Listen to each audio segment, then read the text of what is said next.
Primetime knows that without women, society falls apart. So it's very important to keep them happy. But these days, women are very upset. Why? Mystery. Probably something we did.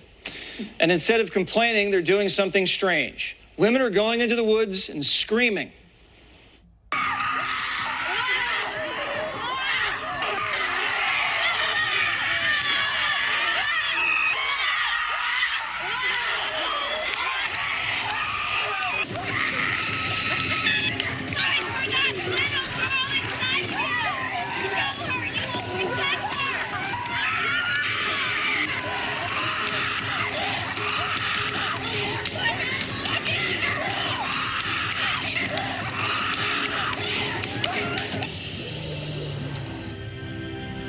That was a rage ritual where women pay thousands of dollars to scream in the forest and bash the earth with sticks and stones. It's intense and cathartic. And for some women, it's the release they've been looking for. Ritual leader Magik, who also moonlights as a witch, says women have a hot fury bubbling up inside them that needs to be let out. Rage has been demonized and villainized, especially in the feminine. But our sacred rage is what has incited so many movements, created so much change on our planet. It is imperative that we allow ourselves safe spaces to release this fiery, hot emotion from within us so that it can no longer poison or toxify our internal emotional reality. Magik joins us now. All right, Mia, why are these women that are participating in these rituals so angry?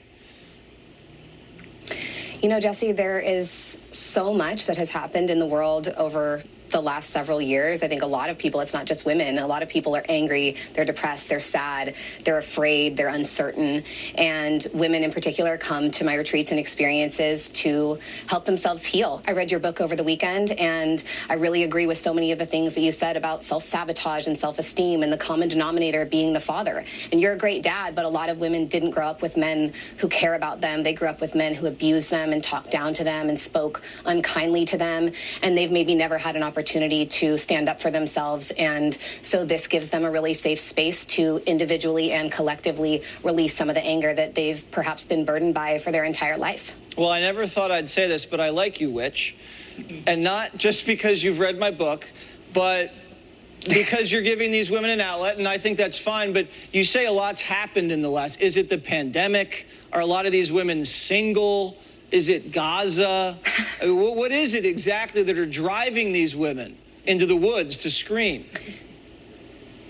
It's everything. And the retreat is it's a week-long experience. The rage ritual is 1 hour in the whole week, but it's all of that. It's everything that you just mentioned. And I loved when you spoke to Caitlin, the mommy blogger in Missouri, you told her, when you feel rageful, let it out, directed appropriately. And where really is the option for women to do that? There isn't an appropriate direction. And so I want to offer something like that. I want to allow people the support to work towards happiness. You said happiness it takes work, and it does. And so this is the kind of work that I have found within myself and within my students and clients, where when you do this work, it leads to really lasting, sustainable, fulfilling happiness because of the impact that it has on your ability to come home to your community transformed and calmer and more at ease because you've released some of what has been holding you back for your whole life. That self-sabotage. What can men do to help women be less rageful? Because we're in this together.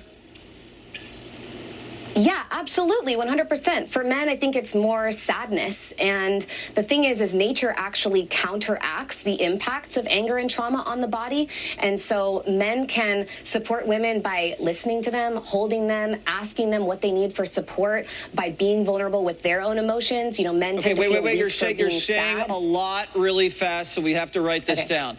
You said listening, holding. Listening, yeah. Nurturing, did I miss nurturing? Bringing nature, going out into nature is really great because take nature them into nature. Okay, listening to them, holding them, taking them on walks in the woods. Am I missing anything else? Asking them what they need for support. Asking them for asking support. them what they need for support. Okay. Mm-hmm. This is big advice. And I think being vulnerable. Oh, that's the deal being killer. vulnerable. I think men. Oh, come on. I'm teasing. You got divorced, Jesse, right? I'm sure you had a couple of nights where you were sad and where you felt lonely. Yes, You know, I think that everyone needs to feel the most comfortable vulnerable man to feel. you'll ever meet, but we have to go. You're a good witch, and we love you. Johnny is up next.